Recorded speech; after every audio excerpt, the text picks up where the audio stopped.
be reading The Prince and the Witch and the Thief and the Bears by Alastair Chisholm, illustrated by Jez Tuya. The Prince and the Witch and the Thief and the Bears.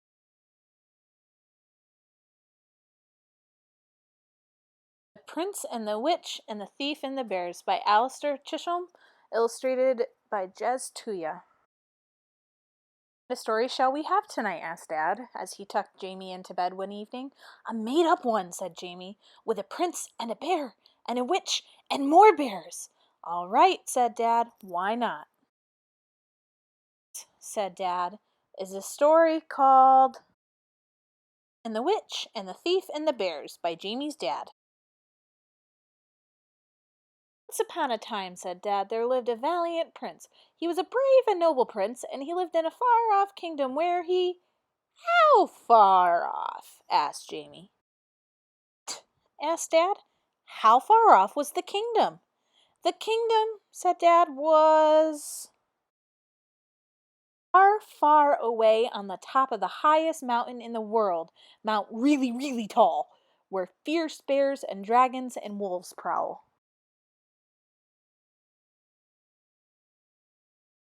"Were the bears?" asked Jamie. "Very fierce," said Dad. "Enormous and shaggy, with thick matted fur and vicious claws as big as your head." "How did the prince get past the bears, then?" "He climbed down the cliffside where the bears couldn't reach," said Dad. "Wow," said Jamie. "With his horse as well?" Yes," said Dad. "He carried his horse on his back. Wow, he was very strong," said Dad.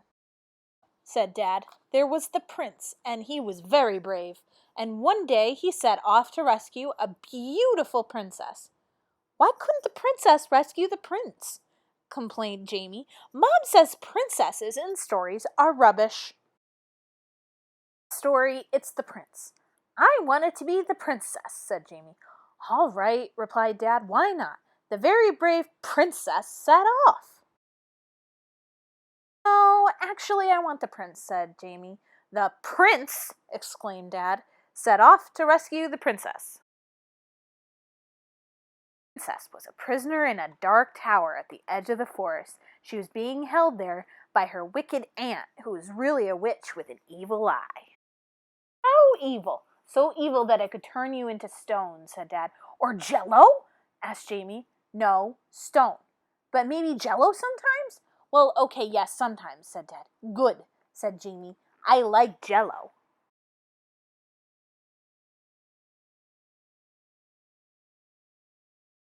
The witch had locked the princess up in the tower. Why did she do that? She did it to set a trap for the prince. The witch hated the prince because he'd laughed at her only friend. Green frog, just as big as your thumb, who lived in the folds of the witch's cloak. It was that the prince rode for many miles until he reached the tower, a terrible, awful place called Castle Broccoli, said Jamie darkly. "Castle Broccoli. I don't like broccoli," muttered Jamie. Top of the disgusting, hideous Castle Broccoli, the prince looked for the princess, but before he could rescue her— "Caught him!" shouted Jamie. "The witch caught him," agreed Dad. "And they had a fight," shouted Jamie. "And they had a fight," agreed Dad. "The witch was really a ninja," said Jamie. "Because the witch was really a ninja." "Yes, exactly," said Dad. "The witch, who was really a ninja, attacked the prince with a mighty leaping kick. Dodged, and she flew over the castle walls and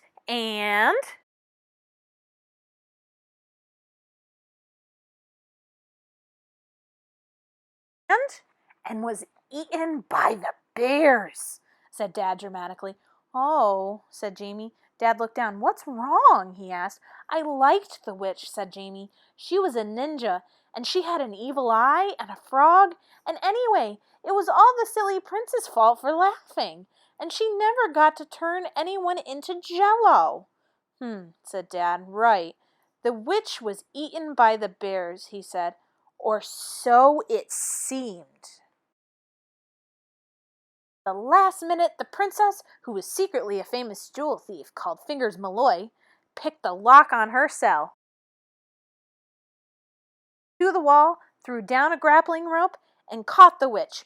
Yay! Tiny Frog fell out of the witch's cloak. Oh no, said Jamie. Oh no, said the prince, said Dad. Grabbed the frog, and the princess and the prince heaved her back up. Help, said Jamie, and the horse helped, of course, said Dad. Together they pulled the witch and her frog back up to the top of the castle and to safety. Hooray! So grateful to them for rescuing her frog that she said sorry for capturing the princess, and the prince said sorry to the witch for laughing at her frog.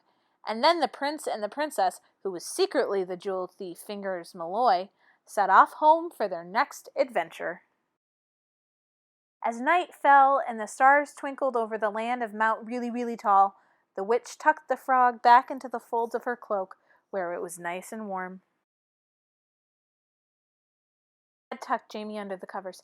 How warm? Asked Jamie, blinking sleepily. As warm, said Dad, as a lovely warm bug snuggled up in a rug with a hug from his dad who loves him. How much? Murmured Jamie. As much, whispered Dad softly, as your daddy loves you. Daddy, whispered Jamie. Yes? What about the bears? Don't worry, said Dad. We'll find out about them tomorrow. Kissed Jamie goodnight and left him to dream. And I hope you enjoyed The Prince and the Witch and the Thief and the Bears.